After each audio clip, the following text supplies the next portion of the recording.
Hello students, फिर से आप सबों का मेरे यूट्यूब चैनल में स्वागत है।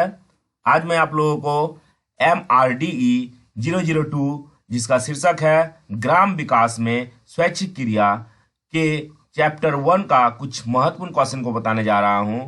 यह चैप्टर 1 का पार्ट 1 वीडियो है। तो इससे पहले मैं आपको बता देना चाहता हूं कि आपको MRDE 002 पेपर में कितने चैप्टर पढ़ने हैं।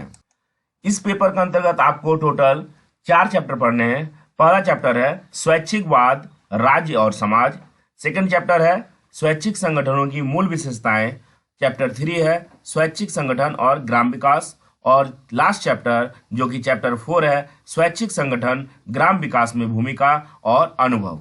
आज मैं आप लोगों को पहला चैप्टर जो कि स्वैच्छिकवाद, राज्य और समाज है, इससे संबंधित जितने भी क्वेश्चन है जो कि आपके एग्जाम के लिए बहुत ज्यादा इंपॉर्टेंट है उसको मैं आज बताने जा रहा हूं। तो चलिए चलते हैं आज के क्वेश्चन की ओर। पहला क्वेश्चन है स्वैच्छिकवाद से आप क्या समझते हैं, इसके प्रमुख तत्वों का वर्णन कीजिए। तो हम निम्न बिंदु द्वारा वर्णन करेंगे। पहला बिंदु है स्वैच्छिकवाद का सिद्धांत क्या है, इससे क्या समझते हैं, इसको पहले समझेंगे। नेक्स्ट है लैटिन शब्द वॉलुंटस मतलब होता है इच्छा या आकांक्षा, इसको समझेंगे। स्वैच्छिकवाद में स्वतंत्र इच्छा क्या होती है, इसके बारे में जानेंगे। तो सबसे पहले जानते हैं स्वैच्छिकवाद से हम क्या समझते हैं।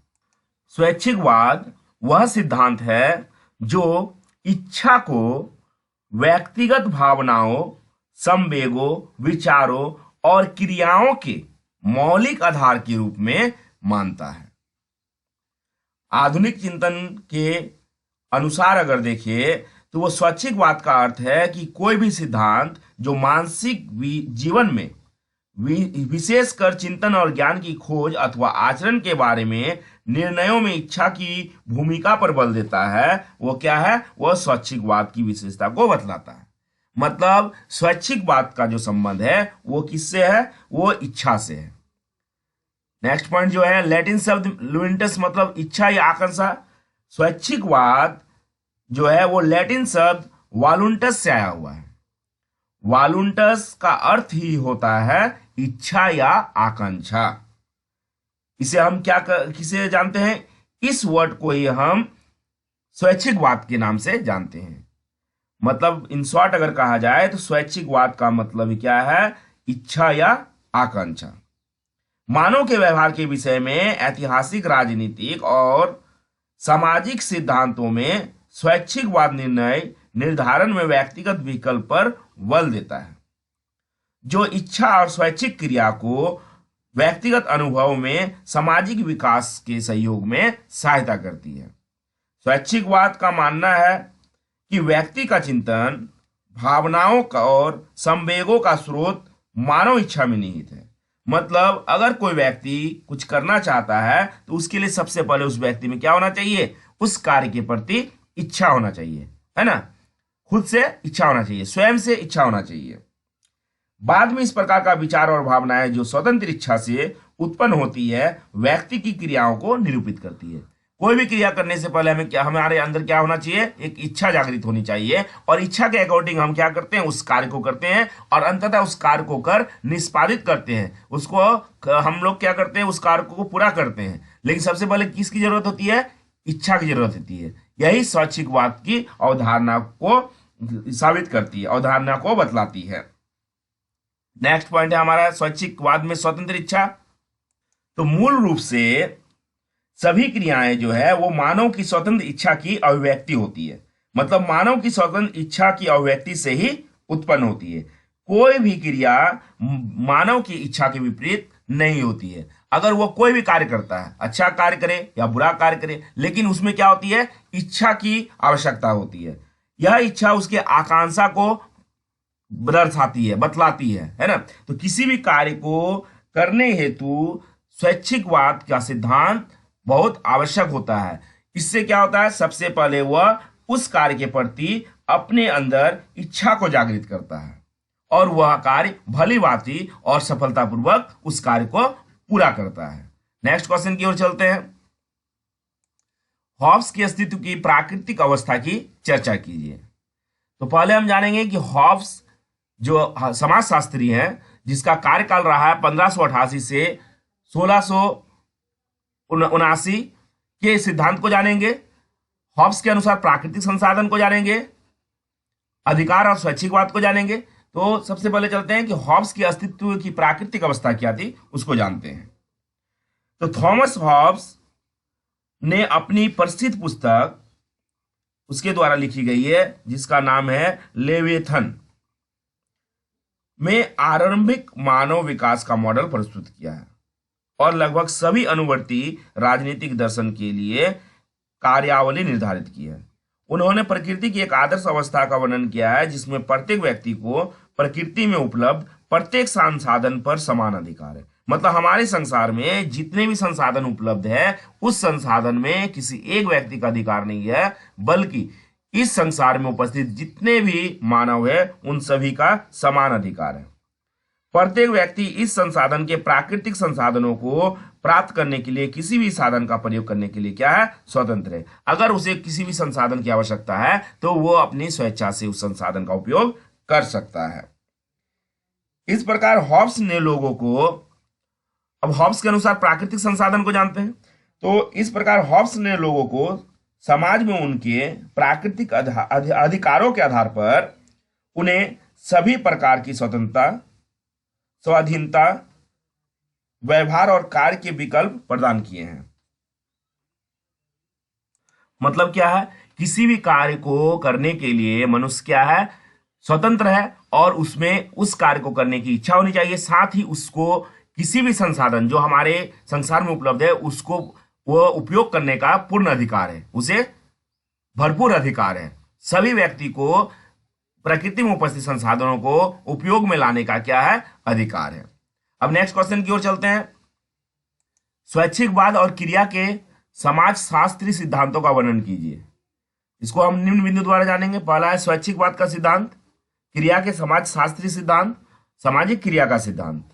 तो पहले जानते हैं स्वैच्छिकवाद का सिद्धांत क्या है। स्वैच्छिकवाद का सिद्धांत समाज शास्त्रीय सिद्धांत में एक महत्वपूर्ण और प्रभावशाली धारा समाज का पूर्ण इकाई के रूप में अध्ययन करने में संलग्न है। ऐसे सिद्धांत उस व्यापक सामाजिक गतिशीलता का परीक्षण करने में रुचि व्यक्त करते हैं जो लोगों के व्यवहार को प्रभावित और निर्मित करती है। मतलब स्वैच्छिकवाद का जो सिद्धांत है वो लोगों के जीवन में जो है वो क्या करती है, रुचि पैदा करती है।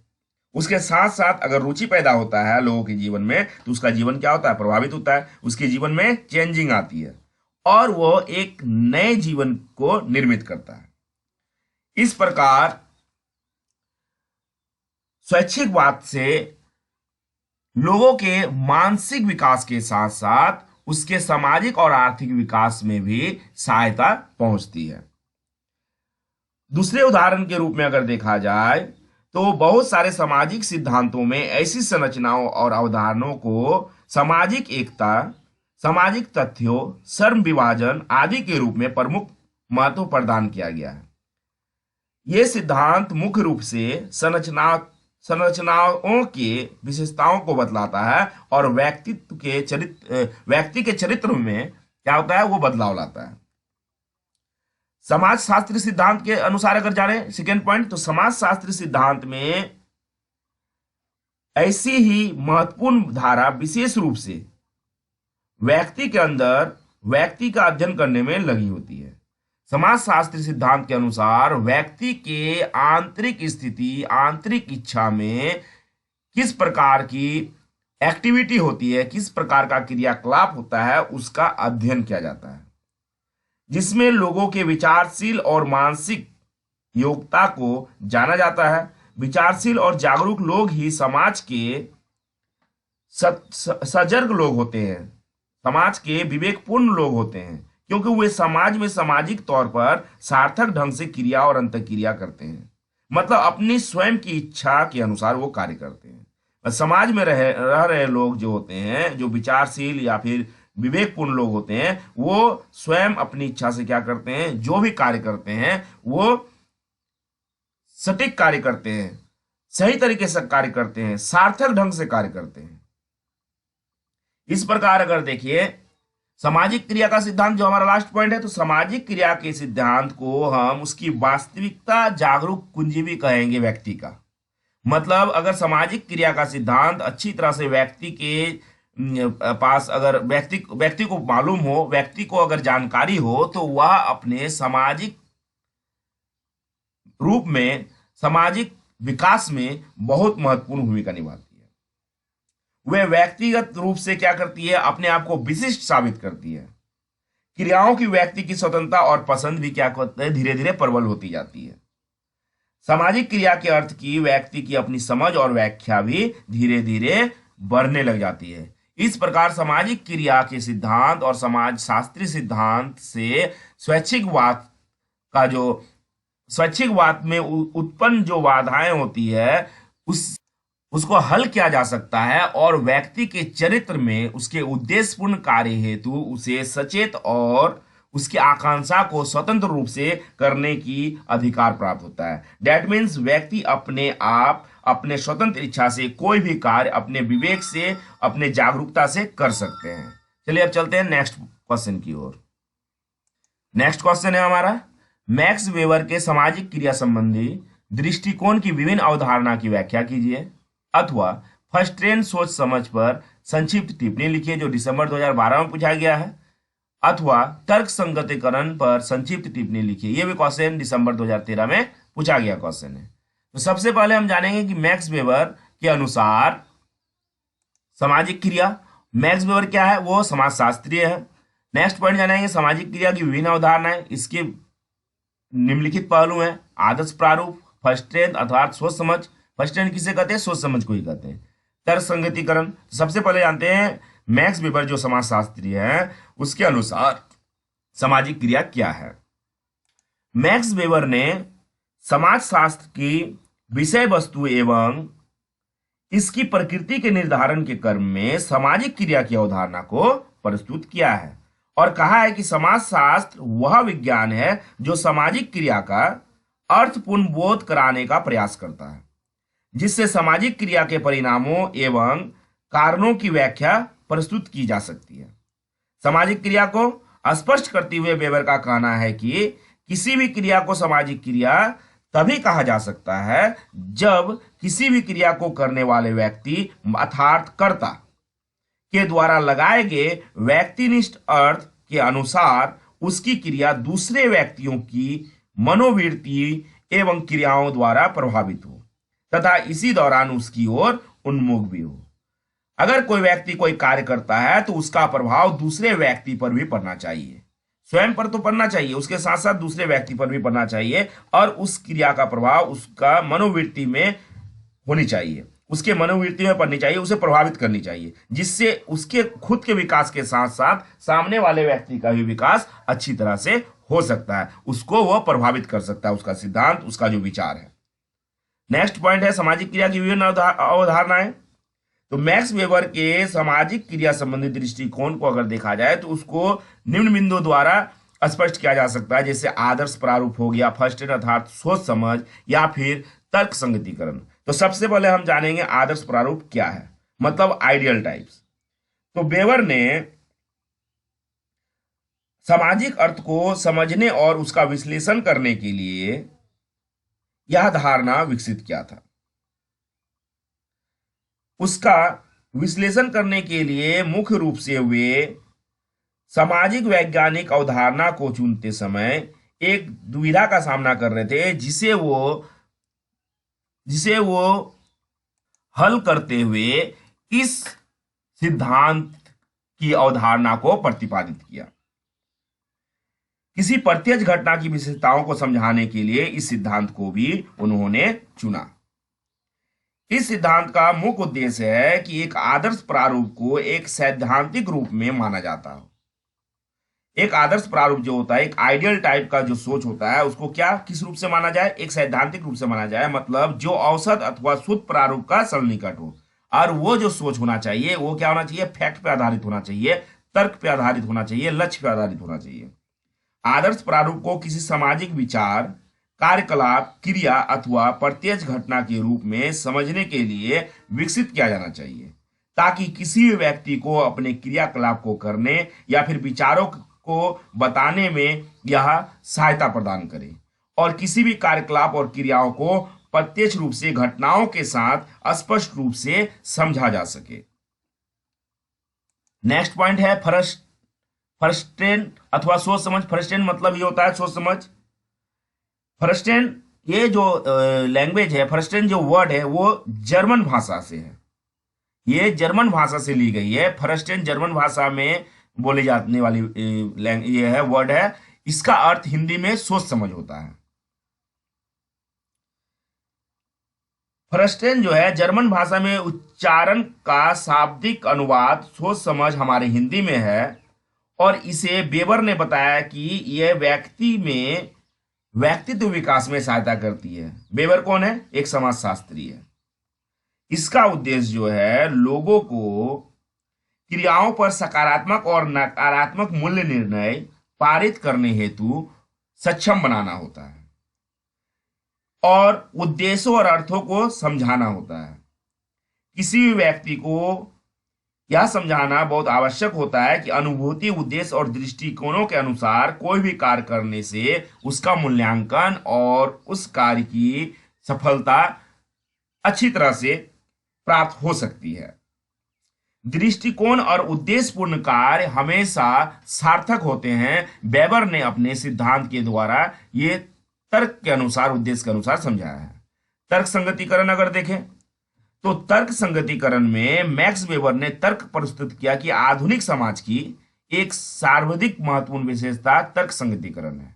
मतलब अगर हम किसी कार्य को करते हैं तो उसके लिए उस कार्य के पीछे एक तर्क होना चाहिए, उद्देश्य होना चाहिए, और तर्कपूर्ण उद्देश्य होने से लक्ष्य की प्राप्ति आसानी से की जा सकती है।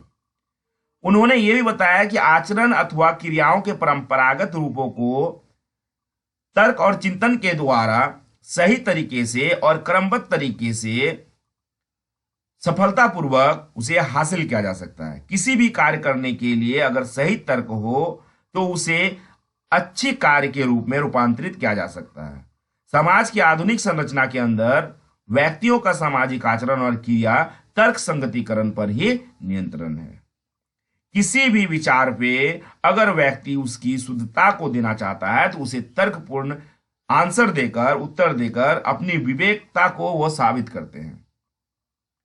इस प्रकार अगर देखा जाए तो किसी भी पहलू के तर्कपूर्ण उद्देश्य होने से उस कार्य को अच्छी तरह से सफलतापूर्वक निष्पादित किया जा सकता है। अब हम नेक्स्ट क्वेश्चन की ओर बढ़ते हैं।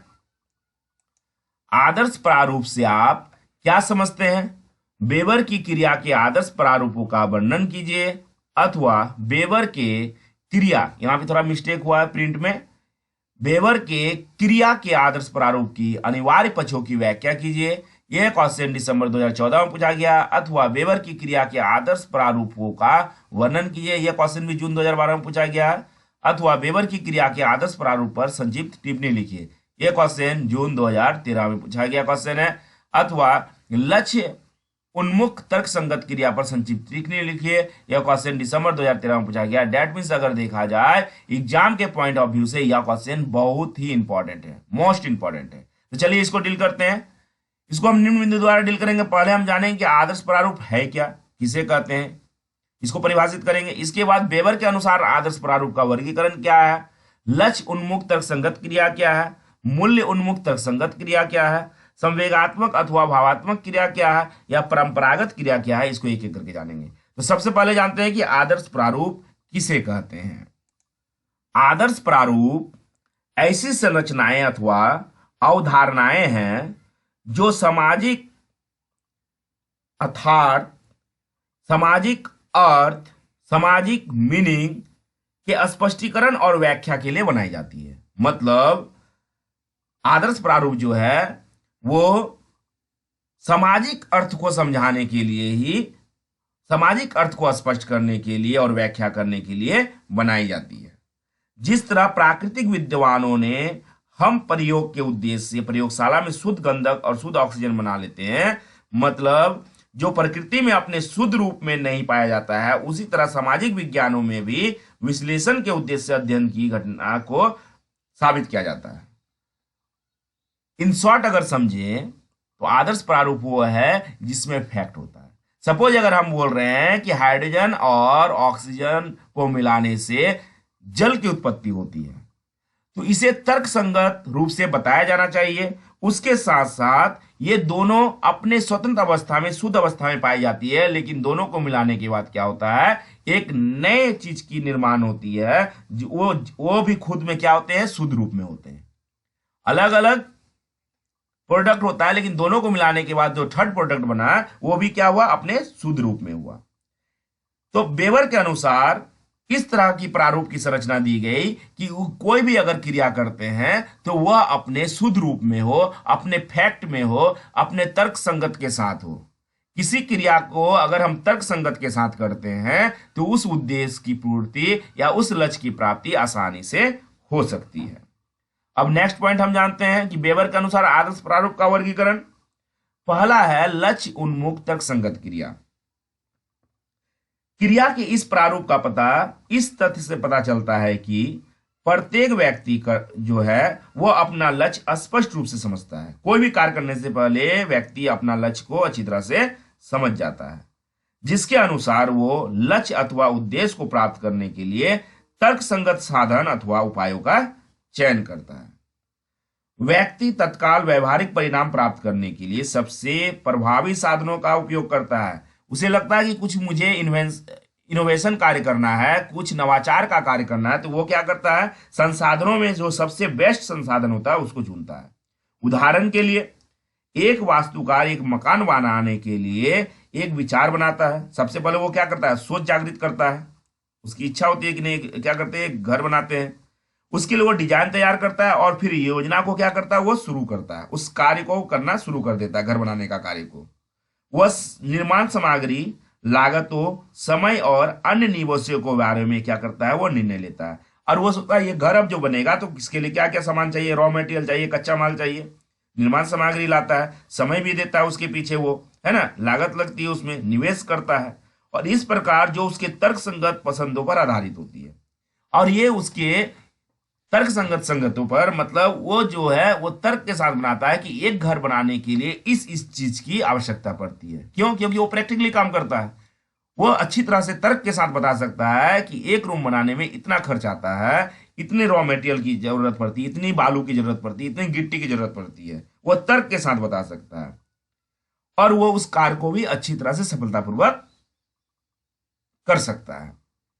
नेक्स्ट है मूल उन्मुख तर्क संगत क्रिया। क्रिया का यह प्रारूप कोई व्यवहारिक अथवा लाभदायक परिणाम प्राप्त करने के लिए एक साधन की बजाय स्वयं एक लक्ष्य है।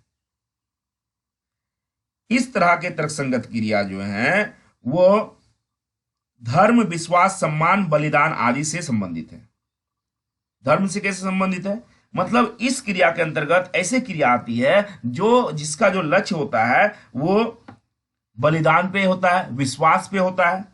उदाहरण के लिए अगर देखिए, एक सैनिक मातृभूमि की रक्षा करने के लिए अपना जीवन क्या करता है, बलिदान दे देता है। उसे बलिदान देने में गर्व महसूस होता है। सैनिक को अपने देश के लिए लड़ने में क्या होता है, गर्व महसूस होता है। यह एक प्रकार का तर्क है। हालांकि इसमें उसके घर के लोगों को देखा जाए तो उसको क्या है, वो अपने उसके घर के लोग उसको खो देते हैं, लेकिन तर्क है कि वह देश के लिए जी रहा है, वह अपने मातृभूमि की रक्षा करने के लिए जी रहा है। ये एक तरह का तर्क है जो मूल्य उन्मुख तर्क संगत क्रिया है। नेक्स्ट हमारा पॉइंट है संवेगात्मक अथवा भावात्मक क्रिया। तो इसको हम समझते हैं। यह क्रिया जो है, यह क्रिया का यह प्रारूप एक व्यक्ति की मस्तिष्क की भावात्मक और संवेगात्मक अवस्था द्वारा निर्धारित किया जाता है। मतलब व्यक्ति क्या सोचता है ना, उसके बारे में यह स्पष्ट करता है। यह क्रिया प्रेरक और संवेगात्मक हो सकती है। हम इस क्रिया को किसी भी अर्थ में तर्कसंगत नहीं कर सकते, मतलब इसमें तर्क नहीं होता है, इसमें आदमी इमोशन हो जाता है ना। इस क्रिया के अंतर्गत आदमी क्या होता है, इमोशन हो जाता है। थोड़ा सा रो दिया तो हम उसकी तरफ हो गए, ठीक है, या थोड़ा सा इमोशन हो गया तो हम उसको सच्चाई मानने लगे, है ना। तो ये इमोशन पे डूबा हुआ क्रिया है।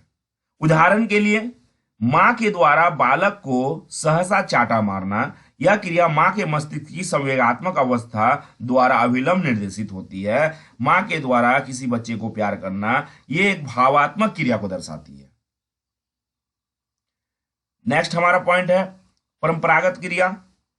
तो परंपरागत क्रिया को आप समझते हैं, तो क्रिया का यह प्रारूप सामाजिक विश्वासों और रीति रिवाजों द्वारा निर्धारित होता है। मतलब इस क्रिया के अंतर्गत परंपरा को हम लोग अपनाते हैं, हमारे जो पूर्वज करते आए हुए हैं उस परंपरा को हम लोग आगे लेके जाते हैं। समय के बीतने के साथ साथ समाज में प्रचलित विश्वास और रीति रिवाज किसी व्यक्ति का लगभग दूसरा स्वरूप हो जाता है।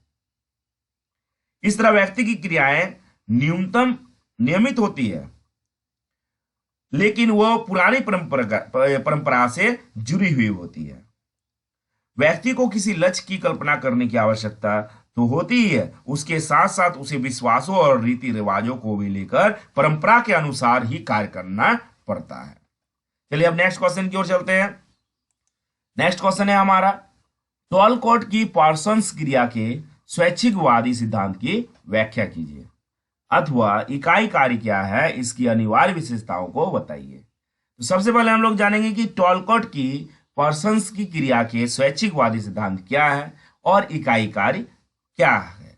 इकाई कार्य से हम लोग क्या समझते हैं इसको भी जानेंगे। तो सबसे पहले चलते हैं कि टॉलकोट की पर्सन्स की क्रिया के स्वैच्छिकवादी सिद्धांत क्या है, इसको जानते हैं। टॉलकोट पर्सन्स के क्रिया के स्वैच्छिकवादी सिद्धांत को 1902 से लेकर 1979 में विकसित किया गया, उसके बीच विकसित किया गया है। पर्सन्स की सैद्धांतिक प्रणाली ने व्यक्ति की आत्मनिष्ठा चेतना को प्रमुख स्थान दिया है कि व्यक्ति कोई भी अगर कार्य करता है तो उसके भीतर चेतना की जागृति होती है। समान सिद्धांत को निर्मित तभी किया जा सकता है जब मनुष्य में चेतना की भावना जागृत होती है। उनके विश्लेषण का आरंभिक बिंदु व्यक्ति द्वारा किए जाने वाला इकाई कार्य है। मतलब अगर कोई कार्य की शुरुआत होती है तो व्यक्ति सबसे पहले उस कार्य का छोटा सा भाग को शुरू करता है करने के लिए। इकाई भाग से वो शुरुआत करता है उस कार्य को करने के लिए। अगर हम किसी मकान का निर्माण करते हैं तो सबसे पहले एक छोटा सा भाग की शुरुआत करते हैं, ईंट का गथनी करते हैं, इसका धीरे धीरे हम लोग क्या करते हैं, बिल्डिंग खड़ा कर देते हैं। किसी भी कार्य को अगर करते हैं, हम पढ़ाई भी स्टार्ट करते हैं तो पहले हम फर्स्ट पेज से स्टार्ट करते हैं और फिर धीरे धीरे क्या करते हैं, हम पूरा बुक को खत्म कर देते हैं। तो किसी भी कार्य करने के लिए सबसे पहले इकाई कार्य को करना आवश्यक होता है, छोटे से कार्य को करना आवश्यक होता है। उन्होंने ऐसे तरीकों की जांच की जिनमें विभिन्न इकाई कार्यों को दिशा मिलती है और एकजुट होकर वो समाज में अच्छी तरह से कार्य कर संस्थाओं और संरचनाओं को जागृत करता हो, जो कि सामाजिक विकास में अहम भूमिका निभाती है। पर्सन्स के अनुसार वैज्ञानिक विश्लेषण जो होते हैं वो लघुत्तम होते हैं। अगर वैज्ञानिक विश्लेषण के अनुसार कार्य को देखा जाए तो वो भी क्या होता है, इकाई कार्य से स्टार्ट होता है। इस प्रकार एक कर्ता जिसमें एक व्यक्ति के पास मस्तिष्क और शरीर है जो किसी प्रकार की क्रिया में सक्षम है। मनुष्य को किसी कार्य को करने के लिए सबसे पहले उसमें चेतना की आवश्यकता होती है, इच्छा की आवश्यकता होती है। इसके बाद वो अपने शारीरिक और मानसिक क्षमताओं का प्रयोग उस कार्य को सक्षम बनाने के लिए करता है। नेक्स्ट पॉइंट है हमारा इकाई कार्य। उसके अंतर्गत अगर देखिए तो एक लक्ष्य अर्थात किसी क्रिया का प्रतिफल प्राप्त करने के लिए व्यक्ति इकाई कार्य को सबसे अधिक रूप से सुयोजित और प्रयोजन के हिसाब से वो शुरुआत करता है और उस कार्य को करते करते वो बृहद मात्रा में, विस्तार मात्रा में उस कार्य की सफलता को प्राप्त करता है। किसी कार्य को करने के लिए कर्ता की स्थिति विशेष में कार्य आरंभ करता है।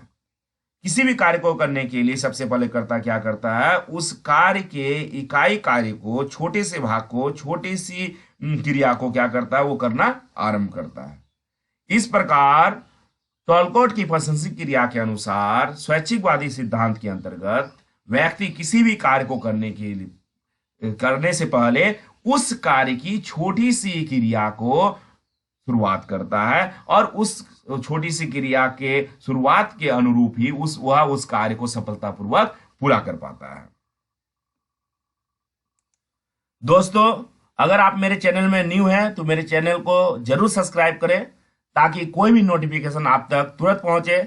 साथ ही कमेंट करना ना भूलें। अगर आपको किसी प्रकार का कोई क्वेरी है, किसी टॉपिक पे आप वीडियो चाहते हैं तो जरूर बताएं। मैं जरूर कोशिश करूंगा कि आपको उस वीडियो को पहुंचाऊं, आपके लिए उस वीडियो को बनाऊं।